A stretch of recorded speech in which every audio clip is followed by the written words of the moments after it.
Congress party के गलत ticket वितरण के कारण बाडरा विधानसभा के हाथ से निकली सीट। निर्दलीय उम्मीदवार सोमवीर घसोला मारेगा बाडरा से बाजी।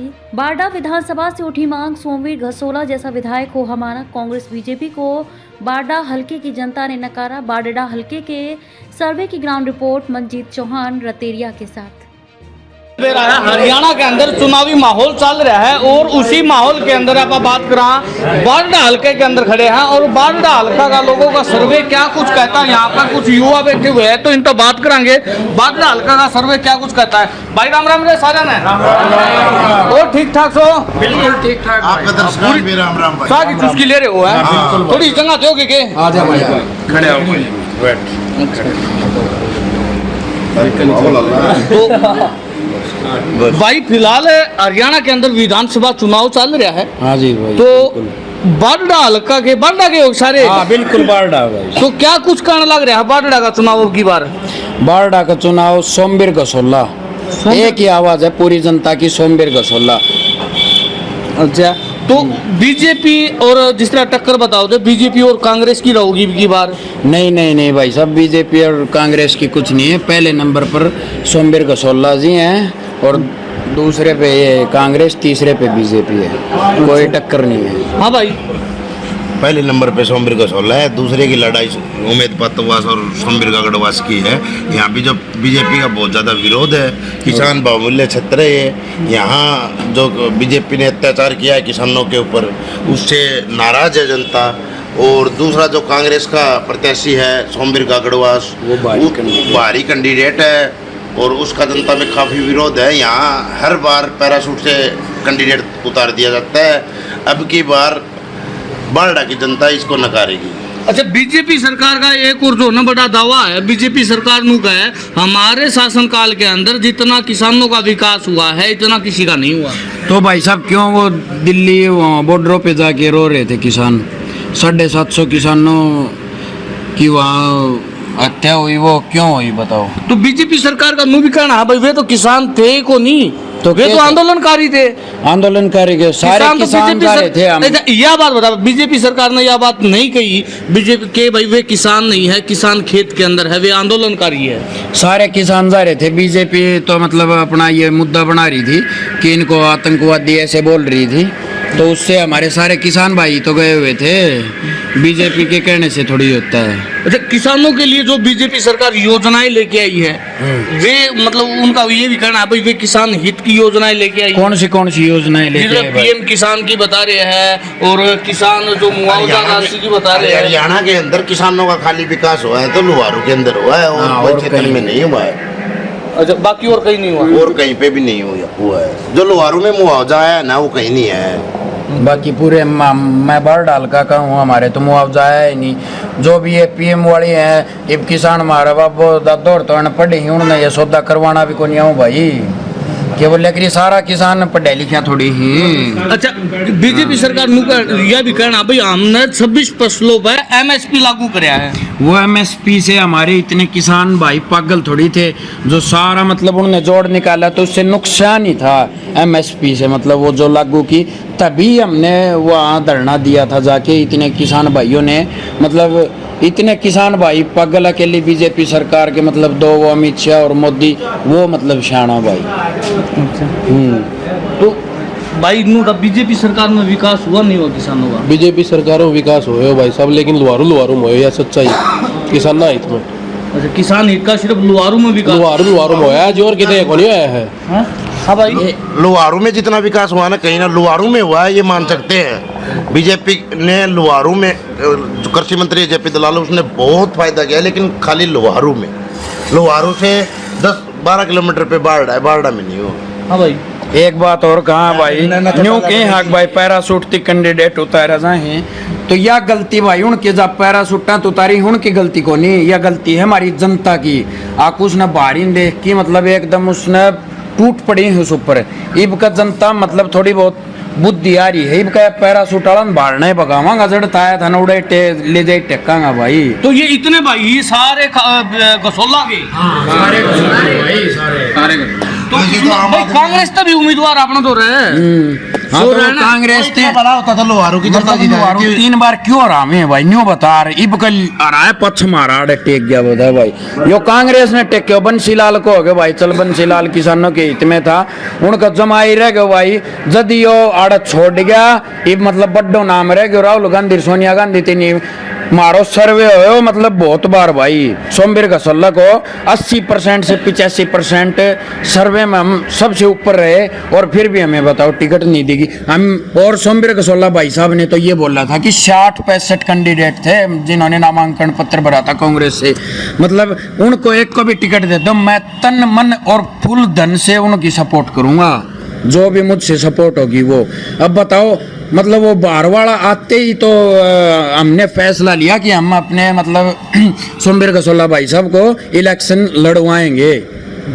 हाँ तो भाई आप सारे जो है कांग्रेस के साथ कितने हो? और बीजेपी का है और घसोल्ला का है।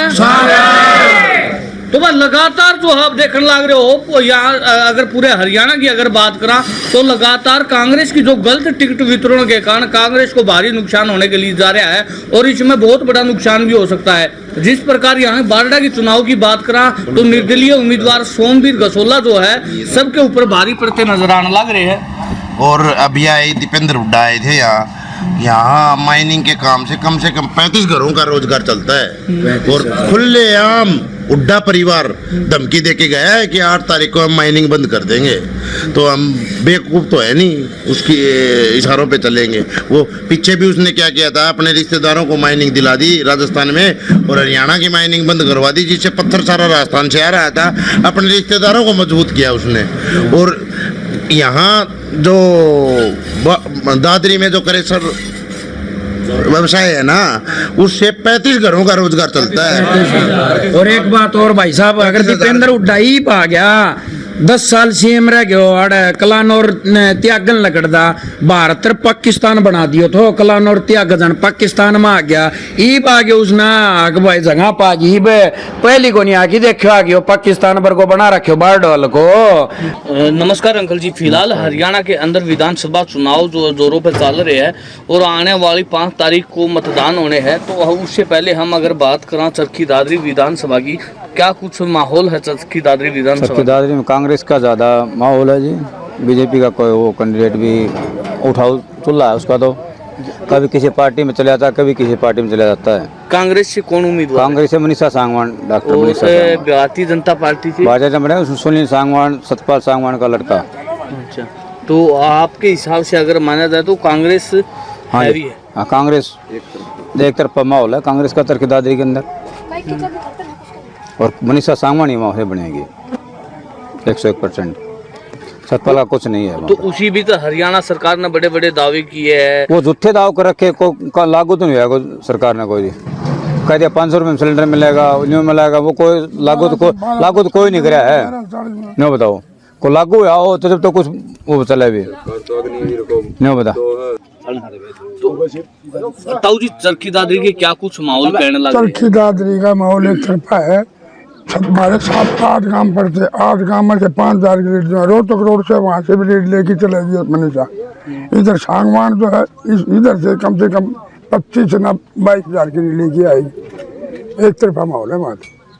इसने पलटू कहते हैं, दूसरी पार्टी को सत्यानाश कर दी। पहले तो उसको बंसीलाल को सत्यानाश करो, फिर अधिकाओ सत्यानाश करो, फिर कांग्रेस में उसको सत्यानाश करो, फिर जेजेपी में उसको सत्यानाश करो, इनका बीजेपी। नमस्कार भाई साहब। नमस्कार। तो चरखी दादरी विधानसभा के माहौल क्या कुछ कहने लग रहे हैं विधानसभा चुनाव को लेकर के? चरखी दादरी में एक तरफा मनीषा सांगवान का माहौल है जी, और दूसरी तरफ सुनील सांगवान है जो बीजेपी का उम्मीदवार है, जो सतपाल सांगवान पूर्व मंत्री था उसका लड़का है। और सतपाल सांगवान तो एक दल बदलू है, उसे तो आज एक बार शुरू में बंसीलाल से बना था, बंसीलाल का समझो उसने पूरा ख़त्म ही कर दिया। फिर वो भजनलाल में गया, हजका से बना विधायक, भजनलाल से बिक गया वो कांग्रेस में, 10 साल फिर कांग्रेस का उठमटिल्ला उठा दिया। और फिर गया ये पिछली बार गया जेजेपी में, जेजेपी का सत्यानाश कर दिया। और ये बीजेपी में है, इसका कोई वजूद नहीं है, ये तो जी पैसा ले है और अपने पलटी मार है। एक तरफा माहौल मनीषा सांगवान का है चरखी दादरी से, और पूर्ण बहुमत से हरियाणा में कांग्रेस की सरकार आएगी। तो भाई साहब चरखी दादरी विधानसभा चुनाव को लेकर के आपका क्या कुछ करना है? भाई चरखी दादरी विधानसभा चुनाव का भी जो करंट स्टेटस चल रहा है उसमें कांग्रेस की तरफ से मनीषा सांगवान का एक तरफा माहौल दिखाई दे रहा है, जिसमें इसके विपक्षी नेता जो हैं सतपाल सांगवान का जो लड़का है उसका माहौल बिल्कुल ही गड़बड़ा गया है। क्योंकि एक तो क्या है कि ये हर इलेक्शन में जहाँ पर भी पार्टी बदलता रहता है, ये तो मौका फरस्त आदमी है, इसको जहाँ पर भी अपना खुद का स्वार्थ दिखाई देता है ये वहाँ जाता है, इसको जनता से कोई मतलब नहीं है। दूसरी बात, जनता इसलिए भी इससे खफा हो रखी है कि ये ठेकेदारों के बलबूते पे चल रहा है। गांव में जो भी 1 2 3 ठेकेदार पकड़ लेता है ये उसके अलावा किसी से मतलब ही नहीं रखता। क्योंकि पहले जितने भी इसके अगर प्रीवियस कैरियर की अगर बात करें उसका देखें तो ये होता है कि जो इसके वोटर्स हैं वो जब कभी भी इसके काम के लिए जाते हैं तो उनको पहचानने से भी इनकार कर देता है। बस सिर्फ जो ठेकेदार हैं उन ठेकेदारों की बात मानता है। वीडियो भी कई वायरल हुई है, जो आप इस सतपाल सांगवान की तो जी वीडियो भी कई वायरल हुई है। मैंने वोट दे दिया सतपाल सांगवान को, और उसका जो ये होते हैं इसके ठेकेदार होते हैं ये कह देते हैं जिसने तो वोट ही नहीं दिया, तो उनको साफ इनकार कर देता है वो। भाई ये तो ठेकेदारी प्रथा का काम है इसका तो। और इसको तो जी राम रहीम ने टिकट दिलवाया है। राम रहीम 6 बार पैरोल पर छोड़ा गया है। वो एक जो देश का कति जल्लाद, उसको बहन बेटियों की कोई इज्जत नहीं, और तमाम उम्र उसकी कैद में ही जानी है, मरेगा तब तक। और ये उसको पैरोल दे के तब इसको टिकट मिली है, नहीं तो इसको टिकट भी नहीं थी।